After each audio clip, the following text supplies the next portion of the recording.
And today I want to talk about objections because I did a poll over on Instagram and I heard from y'all that you want to talk more about sales. And this is a conversation I have with so many of my clients at every stage of business, whether they're brand new or they're scaling to the multi six, seven figure level. Sales is a part of our business, right? That is how we make money in business, and objections are a part of sales. And so today, let me just pull up my notes for you. If you're live here also, I can't see the comments, but let me know if you're here and say hello, because if you're live, I'm going to give you a bonus, my 7-figure sales action cheat sheet. And I would love to give that to you. I will DM that to you, message you that afterwards. But what we're going to talk about today is we're going to dive into the objection I had to overcome to get clients selling me for a 92.3% sales call conversion rate. I know that sounds made up, but I haven't done the math in a while because I haven't done a ton of sales calls recently because I'm fully booked. Though I do think I have a spot opening up soon. But last time I did my math, that was my sales call conversion rate. And then I also want to talk about 2 objections you can ignore. So I think what's really important, what I said if you're on my email list about this, I'm just seeing here. Okay, I'm still figuring out the tech. I think we're good. What I said in the email here is I don't always love sharing my experience in sales calls because I think it can be sometimes, frankly, just annoying to hear. But the reality is, and I'm sharing this just so you can understand why to listen to what I'm going to share coming up here about the objections, is at this stage in my business, I find more often than not when someone gets onto a sales call with me, they tell me why they should hire me. They tell me why I'm the right coach for them. They sell me on me. It is very humbling, I will say, sometimes to have somebody do that, but I honestly cannot remember the last time I heard somebody say I can't afford it, even though I have quite a high ticket one-on-one offer. Now, there's myriad reasons for that, which we'll unpack today. But I do think part of that is I've had to overcome an objection that I had to overcome. Let's see, I've been fully booked for 7.5 years. So I would say about 8 years ago. So for the first 2 years of my business, this is the objection I had to really work on overcoming. And this is the same objection I see in my clients who are at the higher, I don't want to say like a stage, because we're all high level, but that are further along in business, who are already making multi 6 figures, or kind of at the 250K, 400K, 500, 700 million dollar mark. This is an objection they have all overcome as well. And my clients who are newer to business or who are really having a hard time with sales, this is the objection they have not overcome yet. And so it is what I see fundamentally. This is the number one thing we have to learn how to overcome if we're going to consistently make sales and not have it feel like it's a fluke or luck or like, oh, we don't know what to do. And it impacts every part of our sales process, from, really our visibility strategy to our marketing strategy to bringing in leads, to what shows up on your sales page and your copy, to what happens in a sales conversation, to navigating objections as well. And then again, I will also, what I want to talk about today is what that is. I'm going to share how that shows up for me, why we have a hard time with this objection, and really what the work is to overcome it. And then I will share those 2 objections you don't need to overcome. I think what's really important to say about this is, oh, hey, Trisha, hey, Nancy. Okay, so I can't see who's here. I can't see comments though. Is there a place to see comments? Maybe y'all haven't given me comments. I am such a, this is so funny. Okay, I'm not going to touch anything. If I see the comments later, if you have comments, thoughts, questions as we're going through this, drop them for me. I'll come back if they're somewhere else on the replay. I will answer everything, even if I have to come back later after my client calls. I want this to be super valuable for all of you. That's why I'm doing this. So please throw them at me. Don't mind my Substack newbiness and not knowing tech. So please, anything you need, drop it, even if it's not live, though I wish I could interact with y'all a little bit more. And I will see your names here, so I'll make sure you all get the bonus freebie as well. The important thing to say here before we dive into what that objection is, because when I say it, you're gonna be like, oh my gosh.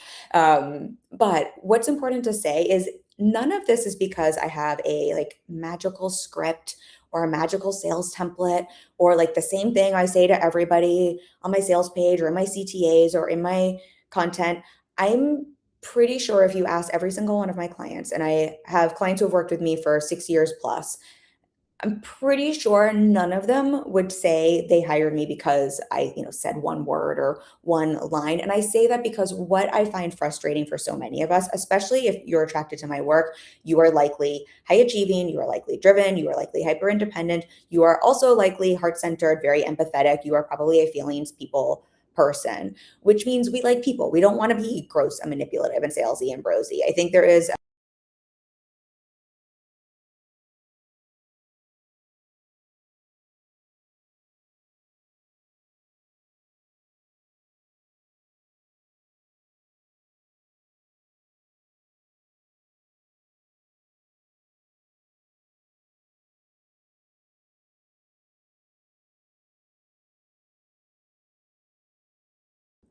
a way in which that can work if that is who you actually are. But for us, then a lot of, I would say, more traditional sales teachings almost removes the human element from it, removes what actually feels good and what actually works. And so it can make it seem like, if you've ever taken I don't know, I have a sales course, but I don't know that I've ever really taken a sales course.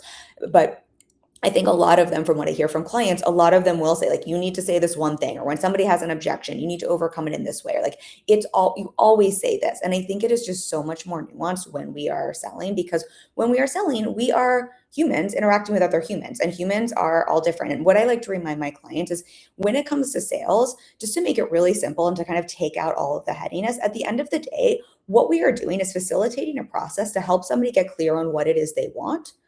Do they want to move forward to work with us, or to buy this product, or to buy this service? Or do they want to move away from that, right? Just to make a clear decision, yes or no. And we are supporting them to move towards that decision. I find that helps us to have a really service-based approach to sales, and to take more of a psychology-based, human-based approach to sales. And so if we think about sales in that way, and then we think about objections, and I promise I'm going to get to the main objection in a second here, but I think it's just helpful to understand some context here. When it comes to objections, I just like to think of objections as resistance. Objections are just resistance. And if we think about resistance, talk about this on my podcast, One Question, this week. Resistance is just so normal and human, right? We all have resistance at varying times, when we're going to make a big decision, when we're going to make a big commitment, when we're scared, when we're insecure, right? Resistance is normal.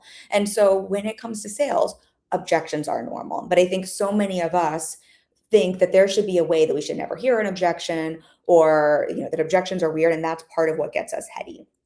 Now, kind of adding to this, and I'm giving this as context so we can understand why this objection is so important to overcome. I find, or what I see so often, we get confused. Most of you are service providers, and I'm just going to see here again. Okay, hi, I see more of y'all. I will make sure I screenshot all of your names so I can send you the freebie, since I cannot figure out where the comments are, and I will figure that out later. But again, keep comments, questions, reflections for me. I will respond to everything after the live, since I don't know technology. I think what's really important to remember when we're service providers, or to know, because maybe this is something that hasn't been described, if you are selling a product or a done-for-you service, you only have one sale to make, which is, does this product or service solve someone's problem, meet their need, get their desire met, right? So I always have my lip gloss on my table. I'm selling lip gloss.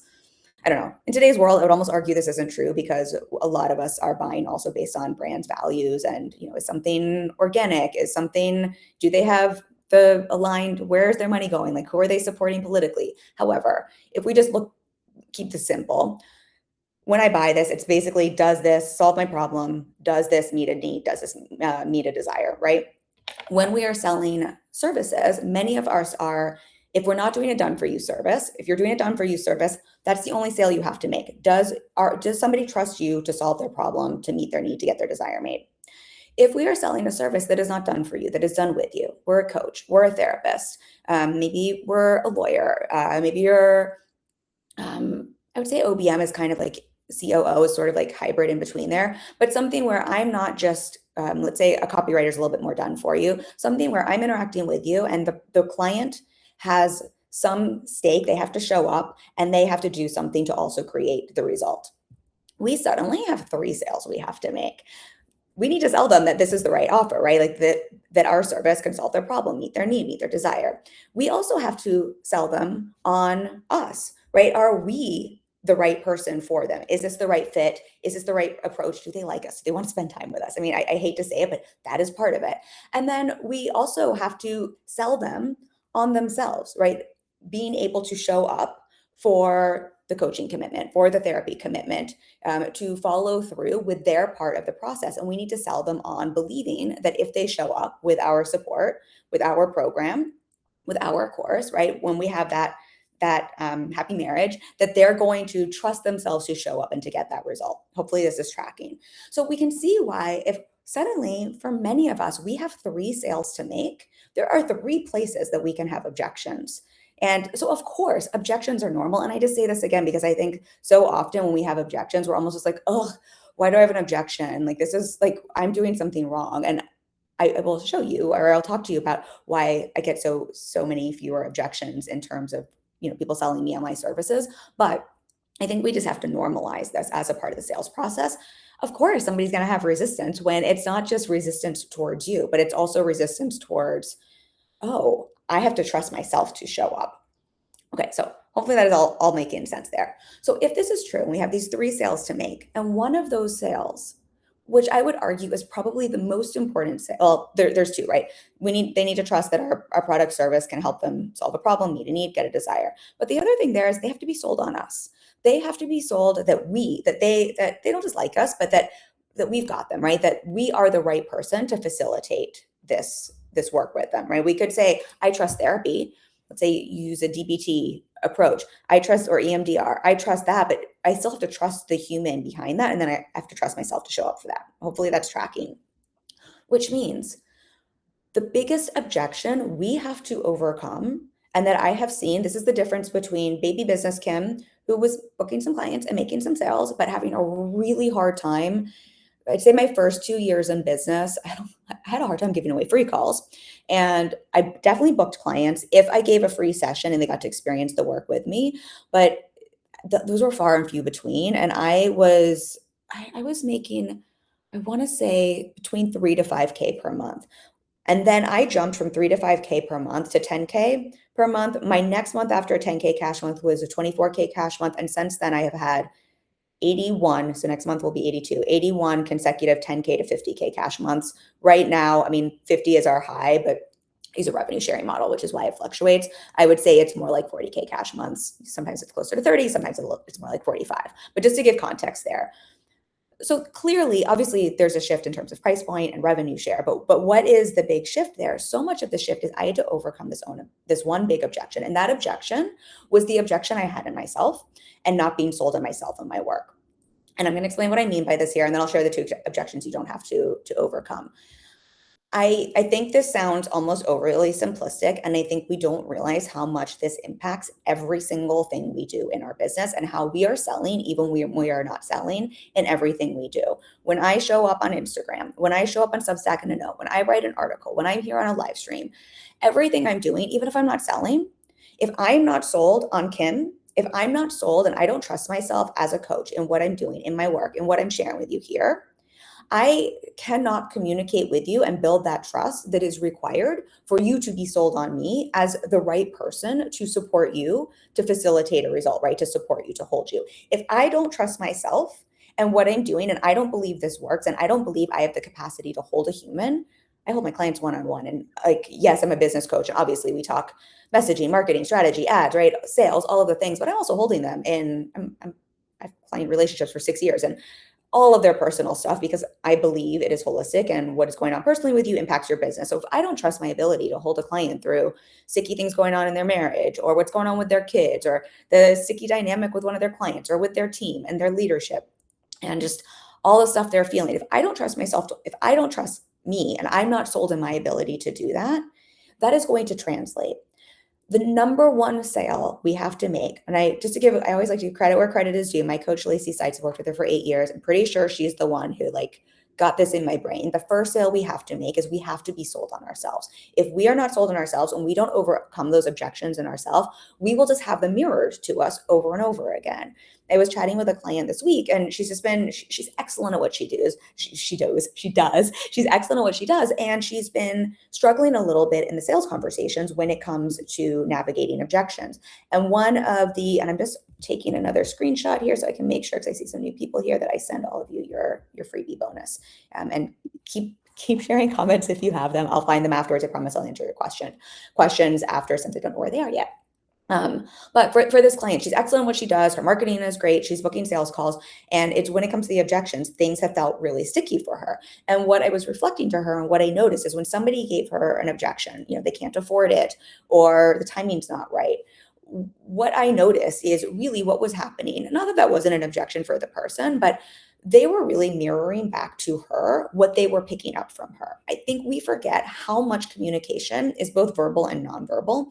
And this is such brain geekery, but 98 to 99% of our subconscious thoughts are what drive, or 98, I should say 98 to 99% of our conscious action starts in our subconscious mind. So whatever it is we believe, we tend to then translate into our words, our body language, how we're communicating. I'm an ex-actress. I spent a decade acting. I can tell you, when I booked acting roles, there would be 100 people, girls, women, who looked just like me. And we all had the same exact lines that we would deliver. So the differentiator, what sold someone on hiring me for a job was not, oh, you just said the right words, or, oh, you look a certain way. It was how we delivered those lines. And part of that was how embodied we were, how much we believed we were that character, right? How grounded we were in that, how sold we were in that. Because that's what people pick up on, right? That's what books you apart as an actor. That's what people pick up on when they're in our world. If we're saying, hey, I'm going to help you create this solution. I'm going to help you solve this problem. I'm going to help you get this result. But there's a part of us that thinks, I don't know. I don't know if I can do this, or that is worried that, oh, my rates might be too much. Maybe I'm charging too much. Maybe when they say they can't afford it, like, I don't know, maybe they can't afford it. Maybe I'm putting them out. Maybe I'm putting them in a bad place, or I don't know, maybe they should wait because I don't actually know if they will get a result. Whether or not we are saying that, we are going to transmit is such a hokey word, but we are going to communicate that on some level, whether it is through our body language, whether it is through our voice and tonality, whether it's through the word choice we use, whether it's what's in our marketing before someone ever gets on a call with us, that is going to be communicated.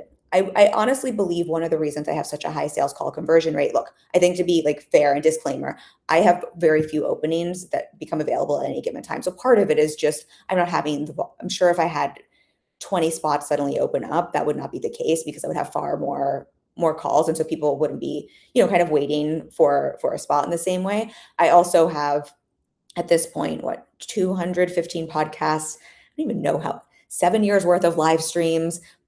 I just started on Substack, but I have a Facebook group of 20,000 people and like 8,000 people on Instagram. I've been showing up there. I think I have like 3,000 or 4,000 posts. I've been showing up consistently for years, literally a decade. So I have all of these things that build trust with people before they ever get on a call with me. So I do think that is part of what sells someone on me and why people tell me when they get on a call, hey, you're the right coach for me. And we all know, because we see this, I could put out content every day.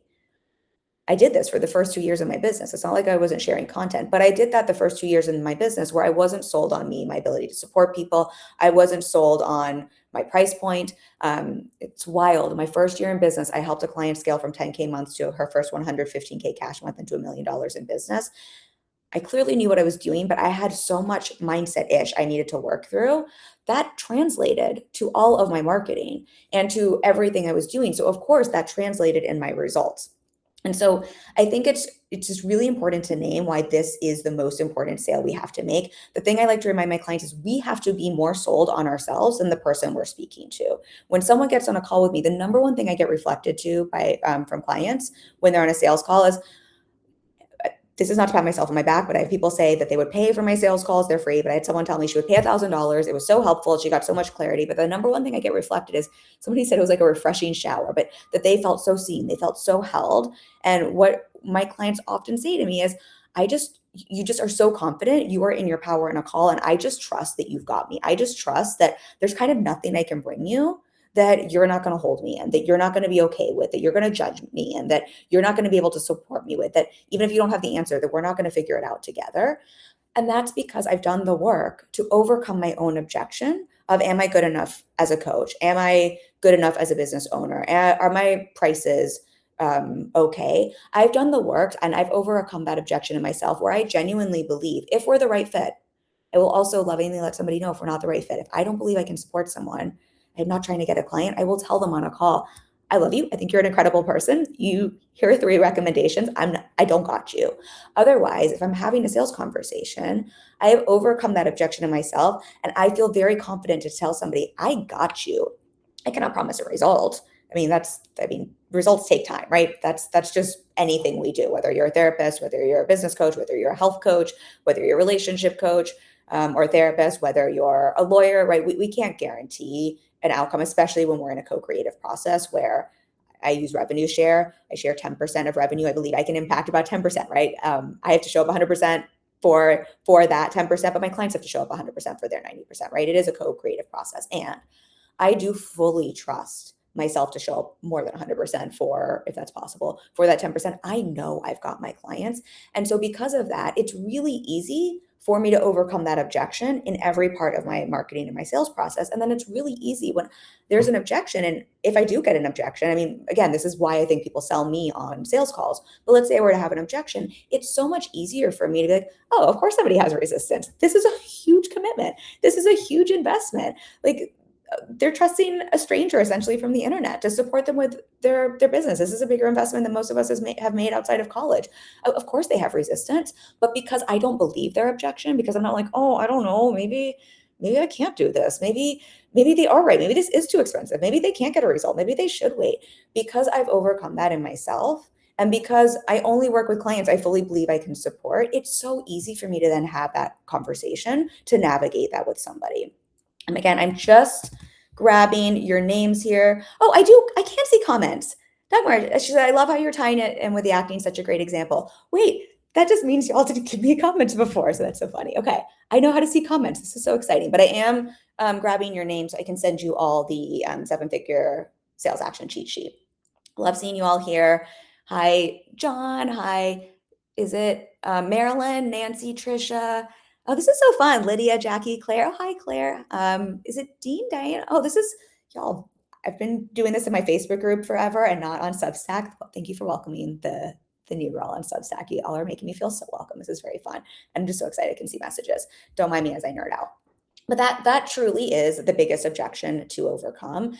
I think what happens for so many of us, and we can see when we can overcome this, suddenly we don't get thrown so much by, and I can't afford it, or I'm not ready, or is this the right offer or program for me? Because again, we are more sold, we are more confident. We have to be more confident in the person we're selling to. I think this might have been my coach who gave me this example. I always want to give credit where credit is due. Because I could come up with another example, but I think it's just such a good one. I think it was my coach. But the example that I come back to is if you are sick and you go to the doctor. So I maybe this is TMI, but we're going to be in TMI land.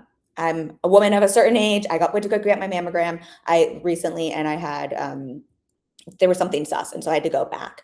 When I went back, I want the doctor who's doing the sonogram and the mammogram and potentially a biopsy, I want them to be so confident in what they do and for them to say, I got you and I know what I'm doing, because I don't know what the F that, like, I don't know how to do, like, I'm just basically a little bit scared here. I need that confidence to know I'm going to give them my money, that this is the doctor I'm going to go to, that this is the thing I'm going to do. I need that confidence from them. If I go and they're sort of like, I mean, in fact, this is what happened. This is why I changed doctors. I went to somebody who was like, I mean, this, like, I'm new to reading these things. I'm not sure. And they gave me a false reading and basically freaked me out for 3 months, right? That is not what we want from somebody we are investing in or through. We want somebody who's like, I have done this so much. I have got you. Even if we get a scary result here, I will help you understand this. I will walk you through every step of the way. I am so confident in my ability as a doctor to take care of you, to give you the best protocol, to give you the best treatment. Like, I have got you. We do not want to go to somebody who's like, yeah, I just started doing this, reading these recently. And I'm not sure, is this benign, or is this a duct, or is this something malignant? Like that does not instill confidence on the other side. That instills freak out, and that instills, please let me get another opinion. Please let me go to somebody else. And I think what we forget is so often on the other side, we're not consciously, we're processing so much. So we're not going to say to a doctor, to a service provider, I don't trust you, Chew. We're just going to say, okay, thanks. Now's not the right time. Okay, thanks. I can't afford this. My insurance doesn't cover it. And we're going to go find another solution.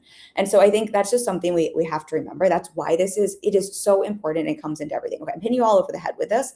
I think the piece to remember here, I'm just seeing, okay, just want to make sure there weren't questions. What I like to remember, and I think this is the hard part about this, I am not saying this is easy work. This, again, my first 2 years in business, I was an excellent coach. One of my first clients scaled to $1 million. Excellent at what I did. I was not excellent at believing in myself. That is the number one thing I have had to do in business at every stage. That is one of the reasons I still work with a coach to this day. And I think it is I'm a strategist through and through. Like, I'm a strategy girl. I will comb through my clients' copy with them, their webinar slides with them. Like, I'm a strategy person.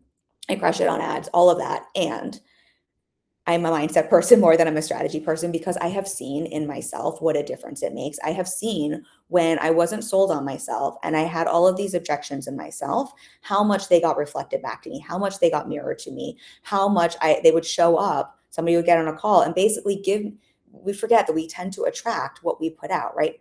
Messaging and marketing works. What we put out, people pick up and they reflect back to us. I mean, that's mindset, but that's also marketing. It's not woo. It's just that's how marketing works.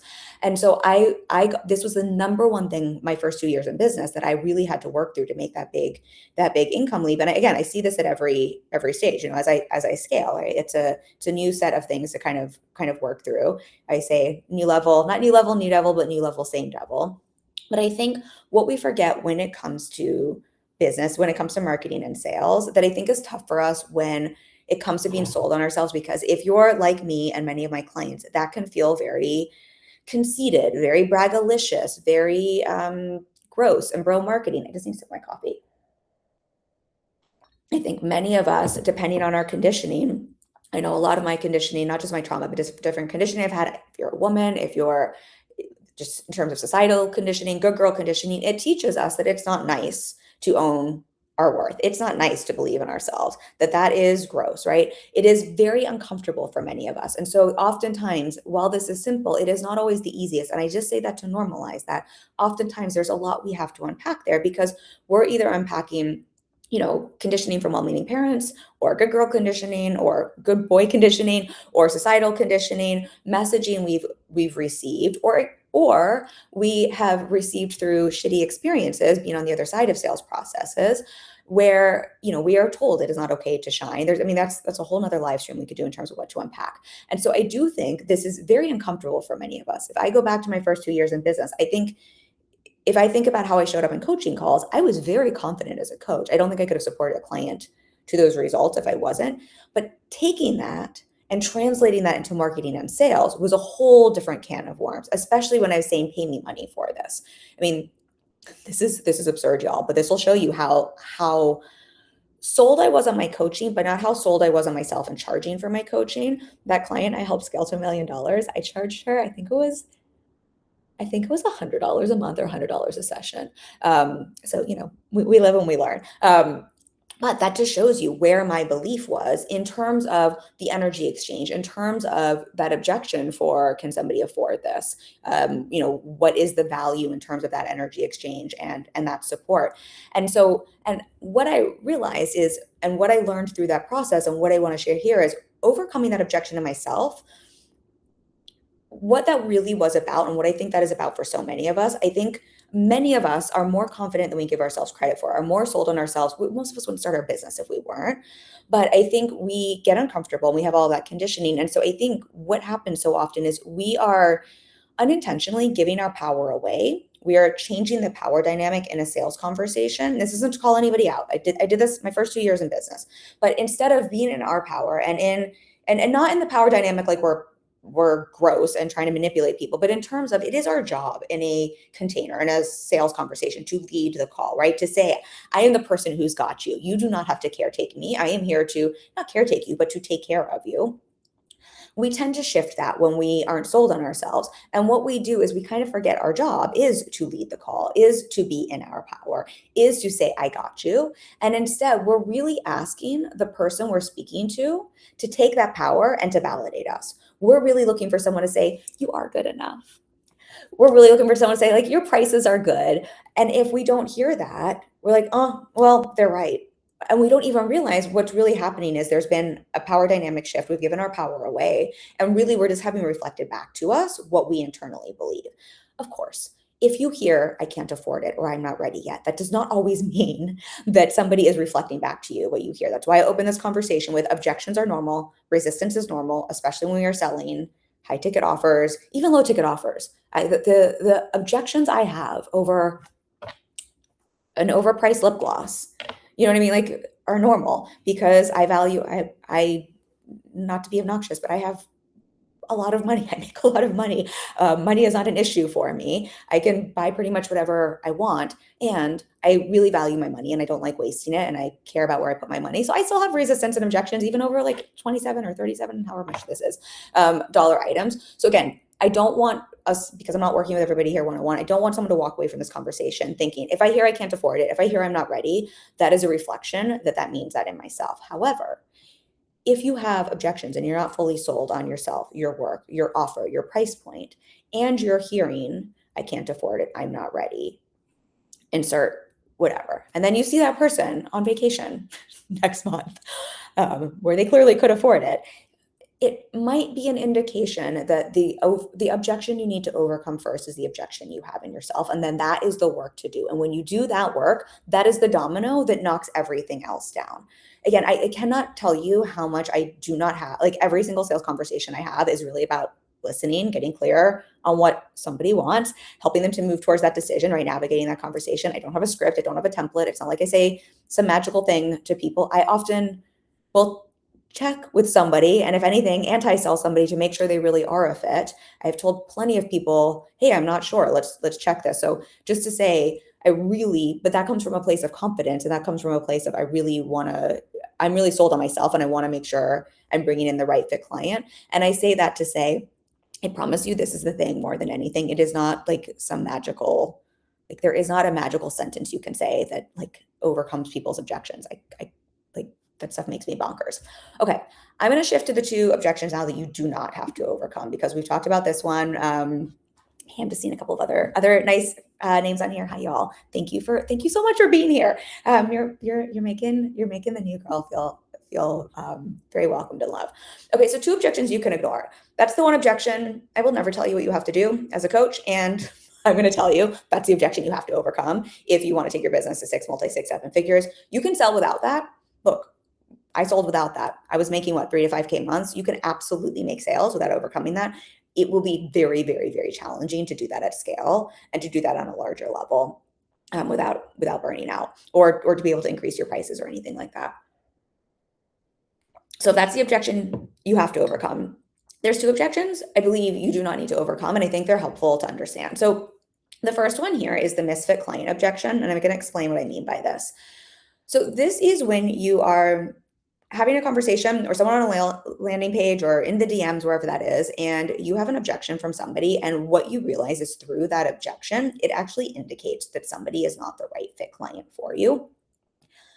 This is a bit nuanced, but I think it's important to name, because in general, if somebody is the right fit and there is an objection, objections are normal. If they want what you have to offer and they have an objection, that is a great time to coach someone, to support somebody. Again, through what is our definition of sales? It's to help someone get clear on what it is they want.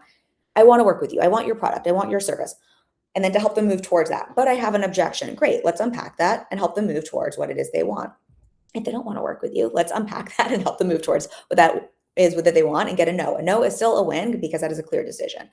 But when you get an objection from someone and that objection indicates to you, oh, fascinating, this actually indicates this isn't the right fit client, that is an objection you do not need to overcome. So this is, again, quite nuanced, but I had a conversation with one of my clients. She's in the middle of a launch right now. Well, she's now finished it. She just sold out her mastermind. So good on her.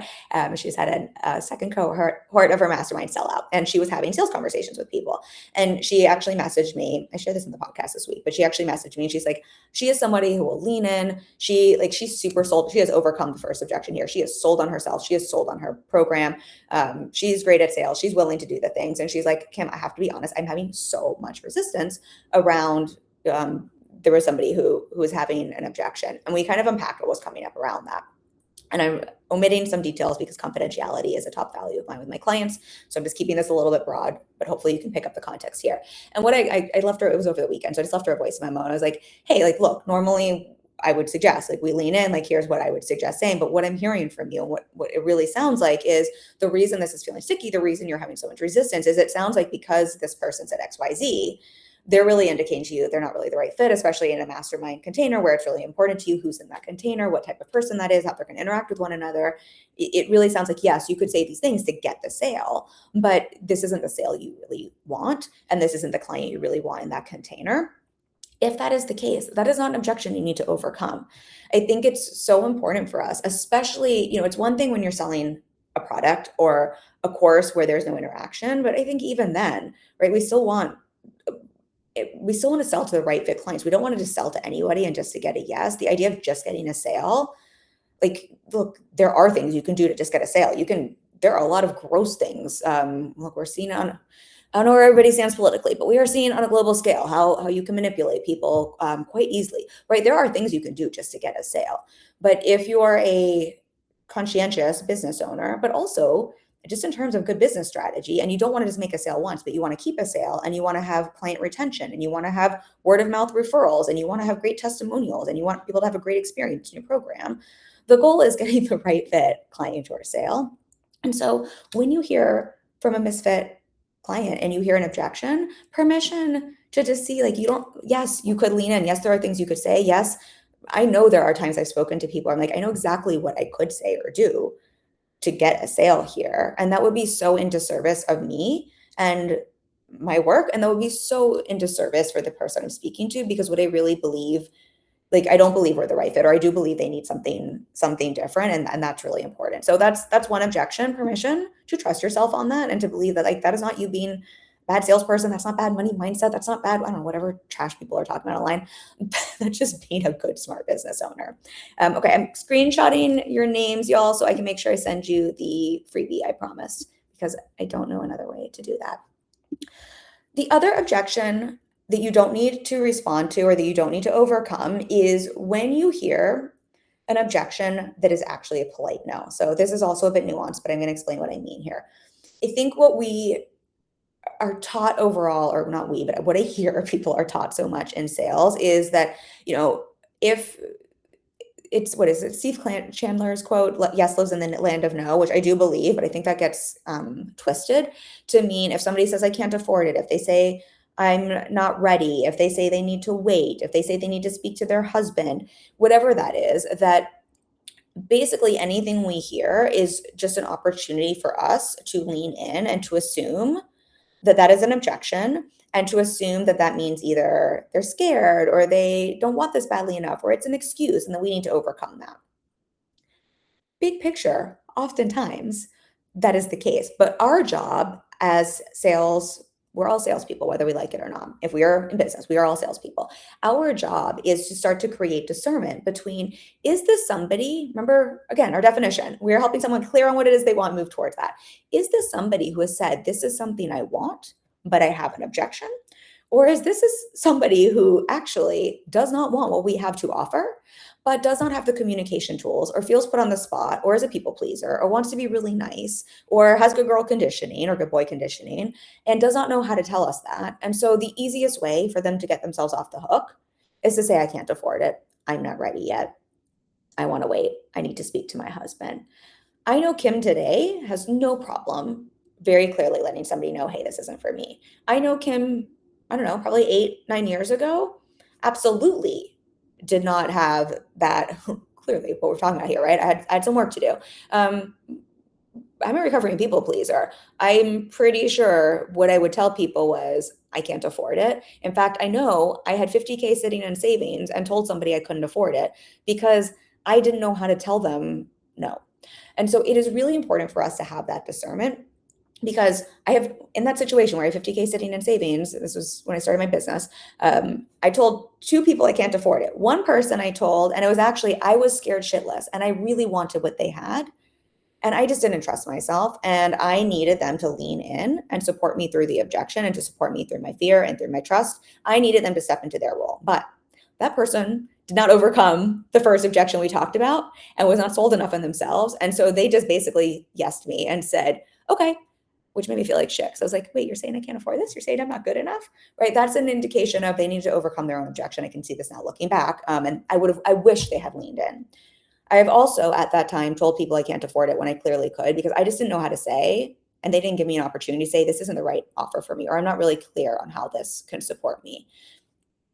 And then they've continued to sell at me, and it has felt so gross and so yucky and so icky. And, I've taken a little ownership because I wasn't clear in that communication. But what we can do on our side in a sales conversation, on a sales page, in an application form, we're even selling, come join this live stream or come join our free webinars, is to help people get clear and give people opportunities to communicate with us. Do they want this and they have an objection, or do they not want this and they need an opportunity to tell us that? And I just find in sales conversations, for me personally, I always want to get clear on that first. Does somebody want to work with me? Is this the right fit? Do they understand how my program, my services can support them?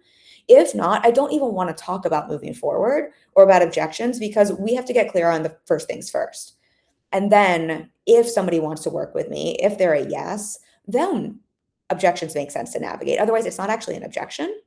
It's just a polite no. And so that discernment there, if what you're seeing as an objection is more of a polite no, permission if you need it. Like, that is not an objection to lean into. Anything that's a place to call it, or, that's not a place you need to follow up. So those are two objections that you do not need to lean into, but I think are helpful to have discernment around, because they can make a big difference for you, not just in your sales process and the clients you book, but the types of clients you work with, the retention you have, keeping that sale, and the referrals you get. Okay, I'm just making sure I've got all of your names to send you. If there's anybody who joined live after this, I will give you the 7-figure sales action cheat sheet that I give to my clients. I will message you. I think I can do that. With that, if anybody doesn't get it and was live, please message me, because I'm still figuring things out here. But if y'all don't have any questions, I'm just going to summarize this here. But that is the number one sales objection we all have to overcome, and overcoming that is absolutely what I see affect. So the first objection, overcoming our objections within ourselves to our own offers, our own work, our own price point. And when we overcome that, again, just a reminder, that shows up everywhere, because 98 to 99% of our subconscious thoughts are translated, show up in our conscious action, or actually that's flip-flopped around. 98 to 99% of our conscious action starts in our subconscious thoughts. So getting sold on ourself is the number one thing that will help people to be sold on you. Because remember, we have those 3 sales to make as service providers. We, yes, have to sell someone on our product or service and that it's the right solution for them. We have to sell them on us as the right person to support them. And we have to sell them on themselves to show up to get results. And it is really tough to make all 3 of those sales if we are not first the person who is sold enough to say, I got you. I am so good at this. I can help you. We are the right fit. So that will show up everywhere, again, from your messaging to your copy, to your landing pages, to your sales conversations, to your body language, to your voice tonality, to what you say on a sales call. If you can overcome that, if you do that work, again, that is the domino. Not that there aren't other things to work on in our business, but I promise you that that's like the domino that makes everything easier. And then those 2 sales objections you can ignore, the objections for misfit clients, and when it is actually a polite no. All right.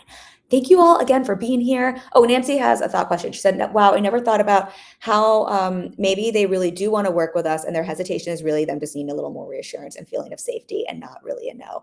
Yes, Nancy, I'm so glad that landed. I'll just say a couple of things on that. What I find, if this is just helpful, I don't know if you caught the beginning of the live stream, but what I was saying is objections are just so normal. Resistance is normal. Most of us are selling, even if we sell a low ticket offer, but most of us are selling high ticket offers that are a large investment, but that also, it's not just the investment.